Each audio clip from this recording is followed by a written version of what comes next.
She walked into Buckingham Palace with a briefcase. No aides, no press.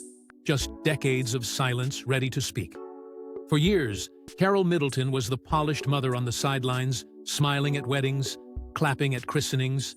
But inside royal circles, her presence was quietly resisted. Behind those polite waves and picture-perfect photos was a woman being pushed out, shut down, and slowly erased. And while the world watched Catherine rise, no one noticed who had been guiding her all along. Until now. Because Carole just made a decision that shattered royal protocol and left Queen Camilla in tears. To understand the moment that shook the palace, we need to go back to the wedding where it all began, and where Carole was quietly pushed to the sidelines. It was the royal wedding of the decade. Billions watched as Prince William and Kate Middleton exchanged vows beneath the grandeur of Westminster Abbey. But while the world celebrated fairy tales, Carole Middleton was quietly being reminded that no matter how spectacular the dress, or how perfect the vows, there were lines she was never meant to cross. In the months leading up to the ceremony, she tried to bring warmth into the palace's cold machinery. A few family customs, simple personal touches, ideas meant to reflect her daughter's upbringing. But every time she stepped forward, the door closed a little more. Her suggestions on flowers, seating, even something as innocent as including a Middleton family hymn were all dismissed. No explanations, no open refusals, just silence and substitutions. It wasn't about clashing tastes. It was about quiet rejection. Insiders later revealed how decisions were being made behind her back, how her presence in planning meetings was more symbolic than functional. Smiles in public, silence in private. Royal aides, some loyal to tradition and others loyal to status, treated her not as the mother of the bride, but as a bystander politely allowed in. She could be seen. She would not be heard. And it was here, inside the machinery of monarchy, that Carole Middleton began to understand the rules of the game. She wasn't royalty. She wasn't aristocracy. She was a former flight attendant turned businesswoman who built a fortune from party supplies. And to the royal establishment, that origin story wasn't admirable. It was inconvenient. From the outside, everything looked perfect. Carole, dressed immaculately, stood near Camilla during the formal photos. The handshake, the smiles, the illusion. But those who watched closely noticed the subtle choreography of exclusion. Conversations she wasn't pulled into. Laughs she didn't share. Glances that skimmed past her like she wasn't in the room. Royal insiders spoke of microaggressions so well practiced they felt institutional. No one said she didn't belong. They didn't have to. Every unspoken slight made it clear. Carole's visibility was tolerated but never welcomed. The contrast between her and Camilla was more than cosmetic. Camilla was born into aristocracy, raised in circles where titles mattered more than character. Her childhood was shaped by drawing rooms, hunt balls, and military banquets. Carole, by contrast, came from resilience, effort, and entrepreneurial grit. She was warm, involved, practical. Everything the palace wasn't built to accept. And, in the shadows of this historic union, that cultural clash began to solidify into an invisible divide. One that neither woman would ever speak about publicly, but one that would shape the next decade in painful and personal ways. Because while the world saw grace and unity in the wedding portraits, Carole saw something else, something cold. She saw the early signs of distance, of hierarchy disguised as hospitality. And behind the smiling crowds and royal headlines, she began to realize that inclusion wasn't being offered. It was being measured, carefully, and she was being kept at arm's length from the very moment her daughter became a princess. But while the public saw unity in family photos, Carole's reality was unfolding in small, dismissive gestures that only intensified after the children arrived. When Prince George was born, Carole Middleton believed her most cherished role was just beginning. A mother turned grandmother, eager to cradle her daughter's newborn, to offer guidance shaped by experience, and to be present for every precious first moment. But what she encountered instead was a palace system that didn't just resist help, it rejected it. Her offers were met with thank yous that led nowhere. Her warmth was countered with protocol. and her instinct to nurture clashed with a world that operated like a machine. The nursery was already staffed. The routines were set. The royal nannies moved with rehearsed precision. There was no place for her inside those carefully guarded gates, not unless she was willing to become invisible. And Carole Middleton had spent too long being polite. She hadn't expected control, but she had expected inclusion. Instead, she found that even small moments were no longer hers to share. Appointments replaced spontaneity. Visits required clearance. Birthday plans were vetted, rearranged, and often quietly canceled. What once was effortless, showing up to help, dropping by for tea, reading stories on a whim, had been replaced by formalities and silence. It wasn't just that the royal household was structured.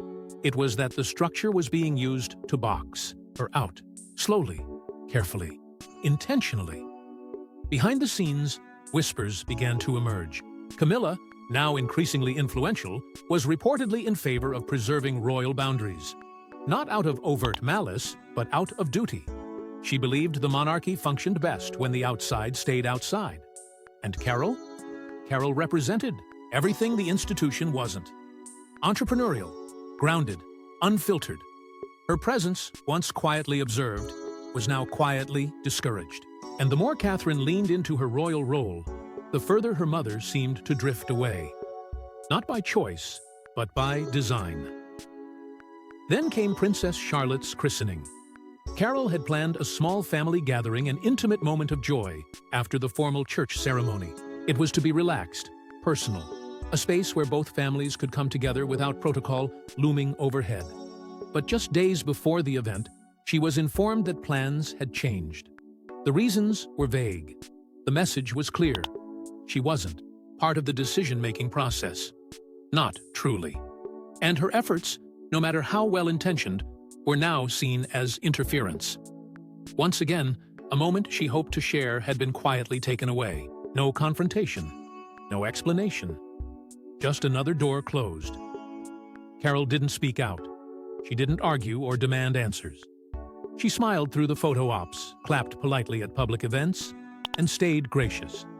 But behind the composure, something had changed. This wasn't about a single missed party. It was about a pattern she could no longer ignore. Because these weren't just isolated snubs, Carole began noticing a disturbing pattern of quiet but deliberate exclusion. No headlines, no scandals, just a mother being slowly erased from her own daughter's world. That's how it happened. Not with confrontation or crisis, but with calendar reschedules, missed phone calls, and silences that grew longer by the week. What once was effortless, spontaneous visits, Sunday lunches, casual celebrations became increasingly complicated. Plans made with excitement were quietly altered. Requests to see the children were routed through royal aides. Even birthdays, once joyful and intimate, became distant affairs wrapped in protocol and formality. For Carole Middleton, the shift wasn't just logistical, it was emotional. She was watching her role disappear in real time, unable to stop it, and unwilling to beg for it.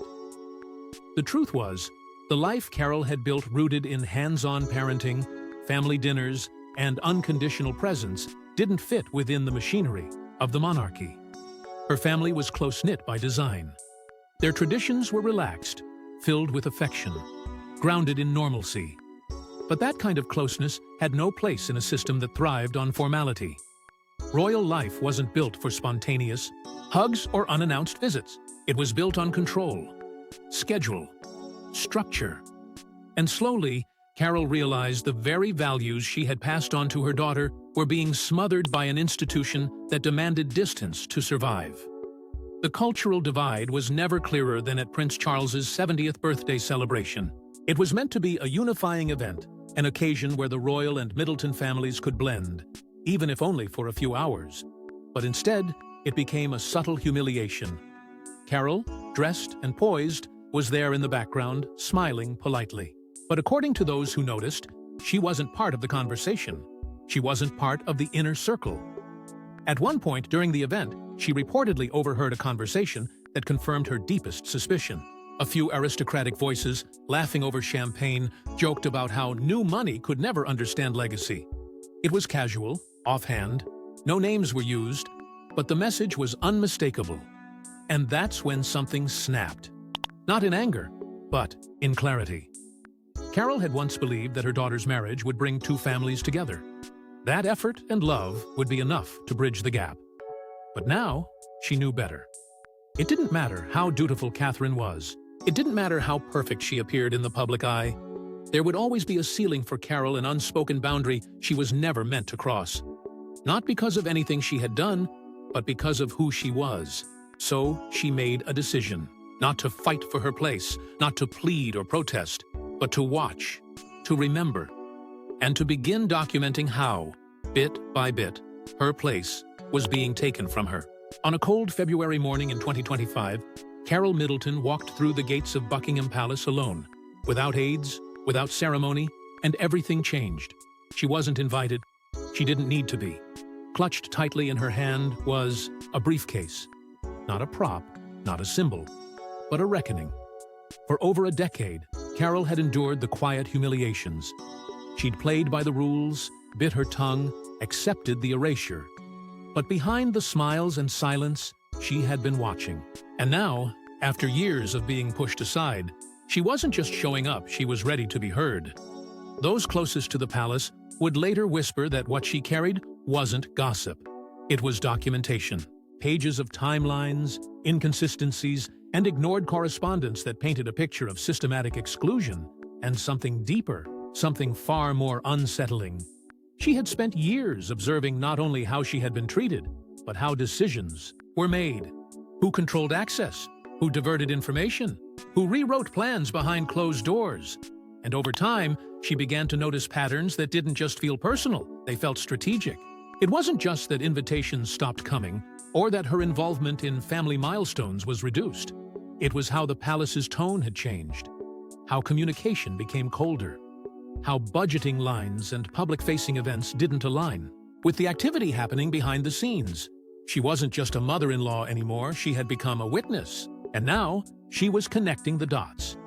Those familiar with the contents of the briefcase say it contained financial records that raised quiet alarms, unexplained shifts in discretionary funds, private meeting schedules that conflicted with public, disclosures, property usage that didn't match official logs, and, through it all, a trail that hinted at off-the-record decisions, some involving shell companies, others pointing to international connections cloaked in secrecy. Carole wasn't accusing anyone outright. She didn't have to. She simply presented what she had seen, what she had recorded, and let the evidence speak for itself. Inside that private room, what was said has never been confirmed. But what happened next left no doubt. Queen Camilla, the face of royal composure, reportedly left the meeting visibly shaken. Staff say she was pale, silent, and disappeared from view for hours. One insider claimed she was later seen in tears, something no one on her team had witnessed before. Within 24 hours, the palace went into quiet panic. Meetings were rescheduled. Former aides were contacted. Public appearances were abruptly postponed. There was no press release, no breaking news. But for those watching closely, the ripple effect was undeniable. Something had broken the surface. Because this wasn't just a family member speaking up, it was someone who had kept receipts, someone who had seen the machine from the outside and dared to pull back the curtain. And in doing so, Carole had forced the monarchy into a moment it could no longer ignore. What did Carole reveal behind those palace walls, and why did it spark an immediate ripple effect across royal schedules? Camilla vanished from public view. No statements, no explanations, just gone. For 10 days, the Queen Consort, usually a fixture at royal events, was nowhere to be seen. And behind the palace gates, the silence wasn't peaceful. It was electric. Staff whispered about what had happened during her private meeting with Carole Middleton. Others speculated about what was in the briefcase, but no one had answers, only the tension that hung in the air like fog. Within hours of Carole's exit, senior aides were summoned, some recalled from quiet retirements, others pulled from departments unrelated to the current royal calendar. The schedule was scrubbed clean. Engagements were quietly postponed. Planned appearances vanished from public bulletins without a trace. It wasn't business as usual anymore. It was a palace in lockdown. The royal household, long known for its ability to maintain composure under pressure, was scrambling. And at the center of the storm was a question no one could publicly ask. What did Carole Middleton bring with her? And how much damage could it do? Whatever was said behind closed doors had left more than Camilla shaken. It had ignited something deeper. Long-standing power dynamics were shifting. Suddenly, familiar protocols were being questioned. Meetings were being restructured, and a new level of scrutiny emerged around the decisions that once passed, unnoticed. In every corridor, the question wasn't just what had been revealed, but who would be held accountable if things unraveled further. Then came the most unexpected ripple. Prince William himself began seeking counsel from voices not heard inside the palace for decades. According to insiders, he reached out to former aides of Princess Diana. Quietly? Deliberately? People who had once helped his mother navigate the impossible expectations of royal life. That move sent a message. Not of rebellion, but of recalibration. William wasn't just reacting, he was preparing. And the symbolism didn't go unnoticed. Diana had once been frozen out for challenging the system. And now, her son was turning to the very people who had helped her survive it. It was as if he knew what was coming, and he was choosing a side. Inside the palace, two camps began to form. On one side were the traditionalists, desperate to preserve the hierarchy, the boundaries, the centuries-old distance between monarchy and modern life. On the other were the quiet reformers, those who saw the writing on the wall, who believed that survival depended not on walls, but bridges. Carole's visit hadn't just shaken Camilla. It had cracked the very foundation beneath their feet. And as chaos brewed behind closed doors, the monarchy entered its most fragile state in years. But the story didn't end in silence. Because, while panic gripped the palace, one woman didn't retreat. She didn't hide. She stepped forward with calm, grace, and an unmistakable sense of purpose. She didn't need to announce herself. She simply filled the void Camilla left behind. While others crumbled, Catherine rose with calm precision and quiet strength. As Buckingham Palace spun into controlled chaos, she didn't flinch. She didn't speak out or push back publicly. She simply stepped forward. One quiet appearance at a children's charity, another at a healthcare facility, then a diplomatic reception. One by one, she filled the spaces Camilla had vacated, not with defiance, but with poise, and the effect was immediate. The press took notice, so did the public, and more importantly, so did the palace. The woman who had once been kept at arm's length was now standing at the center of the institution, and not by accident. Her influence wasn't just symbolic, it became structural. In a move that startled even the most seasoned royal observers, Catherine's office was relocated closer to King Charles's private workspace. A seemingly small shift, but in the geography of palace, power, it meant everything. Proximity meant access, access meant influence, and suddenly, she was no longer just the wife of the future king. She was in the room where decisions were made, and she was being heard. Then came the shift in tone, not in words, but in imagery. The royal social media accounts began posting more candid photos, moments of real connection, unscripted smiles, glimpses of everyday life. Catherine laughing with her children, helping organize events, sharing personal notes from causes close to her heart. Gone were the rigid portraits and sterile captions. In their place, something softer, warmer, strategic. Even her fashion choices began to speak louder. She started repeating outfits, mixing designer elegance with high-street accessibility. Every detail told a story. She wasn't performing royalty, she was living it. Authentically, relatably, deliberately. And William noticed. At public engagements, he began deferring to her more openly, letting her lead conversations, watching her carry the tone of the room. They moved as a team, but it was clear that Catherine was no longer the supporting act. Her rhythm, her instincts, her timing, they were sharp, confident, and in sync with a public desperate for stability. Behind closed doors, staff began adjusting to a new dynamic. Catherine's leadership wasn't loud. It didn't demand submission. It simply demanded results. And slowly, the palace began to pivot around her. Yet with her rise came an unspoken tension, because for those who remembered the past, a question began to echo in hushed tones. Diana had once captivated the public. She too had entered the palace as an outsider. She too had become beloved, too beloved. And the system hadn't embraced her. It had broken her. Now, decades later, history seemed to be shifting again. But was it repeating itself, just without the public drama? The monarchy used to define power by titles. But now, it's about who truly shapes the narrative. And in that space, quiet, deliberate, and far from the throne, stand the Middletons. Carole no longer needs to be present at every event to exert her influence. She doesn't need to be photographed entering palaces or mentioned in royal statements. Because her power isn't theatrical, it's foundational. It's in the decisions that suddenly feel more grounded, in the public tone that shifted toward warmth, in the way Catherine moves through royal life with a calm precision that wasn't taught behind palace walls, but learned at home. Carole's presence is no longer about proximity, it's about legacy. She may have been pushed to the margins, but the Middleton ethos now quietly pulses through the heart of the institution. Inside the palace, opinions have fractured.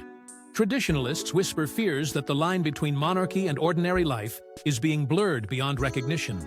They question whether the rise of a family without titles signals the weakening of a centuries-old institution. But others see it differently. They see Catherine's upbringing, once dismissed as common, now reframed as a gift, an origin that connects her, and through her, the monarchy, to real people, real struggles, real values. Carole's influence, far from being a threat, is seen by some as the antidote to royal aloofness. A grounding force the monarchy didn't know it needed, but now can't function without. Because while aristocracy lives in echoes of the past, the Middletons represent a quiet modernity. They don't demand space, they earn it. And that, more than titles or protocol, is reshaping the royal playbook. Carole didn't set out to change the monarchy. She simply refused to let it erase her family. And in doing so, she became something few ever imagined, a symbol of how the outside could become the inside, how tradition could absorb evolution without shattering. Now, the institution finds itself in a strange limbo. Not broken, not defeated, but softened. It bends around the edges where it once stood rigid. It listens more carefully, adjusts more quietly, recalibrates more often, because ignoring the Middletons no longer works. They are no longer guests at the royal table. They're architects of a new structure, one that still bows to the crown, but no longer silences the voices that helped carry it.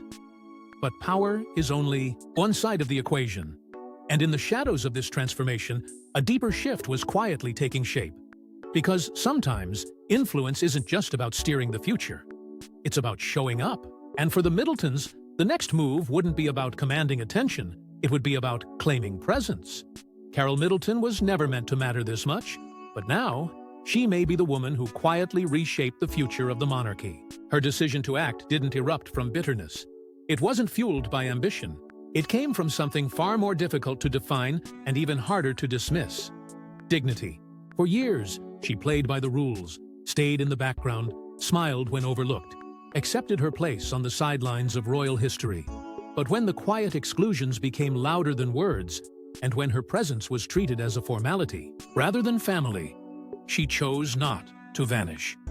She chose to stand. Not with confrontation, but with clarity. What she did wasn't rebellion. It was self-respect. And it forced the palace to reckon with something it had long resisted: the idea that influence doesn't require a title. It requires permanence, stability, purpose. And Catherine, shaped by Carole's unshakable presence, now stands not just beside the throne, but at the very heart of its evolution. In every speech she gives, in every child's hand she holds, in every moment she navigates between tradition and empathy, her mother's voice echoes quiet but commanding. Because Catherine didn't just marry into the monarchy, she carried with her a legacy of strength that had been quietly building for years. Influence in the royal world was always supposed to wear a crown, but Carole changed that. She had no palace, no staff, no lineage carved into marble.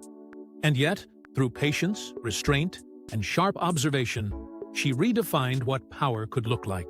Her endurance altered internal protocols. Her quiet resistance reshaped access and tone. She didn't demand space. She created it by refusing to be erased. And in doing so, she didn't just elevate herself. She elevated a new idea of monarchy, one that breathes, bends, and belongs to the people it claims to represent. Now, palace insiders don't just whisper about her influence, they navigate around it. Decisions that once excluded her now pause to consider her. And while her name may never be etched into history books beside kings and queens, her fingerprint is everywhere. In the softened tone of royal communication, in the approachable grace of the Princess of Wales, in the delicate shift from rigid legacy to adaptive survival, Carole Middleton didn't storm the gates of the monarchy. She rewrote the manual from within because, in the end, the future of royalty may not rest on bloodlines or crowns, it may rest on adaptability, on quiet strength, on the resilience of those once called outsiders. And if that future holds steady, if it continues to evolve with grace and purpose, it will owe much of its shape not to those who inherited power, but to one woman who earned it, quietly, bravely, and without ever asking for permission. Because sometimes the most powerful revolution doesn't begin with a crown, but with a mother who refused to be invisible. Thanks for watching. Don't forget to like and subscribe, and we will see you in the next one.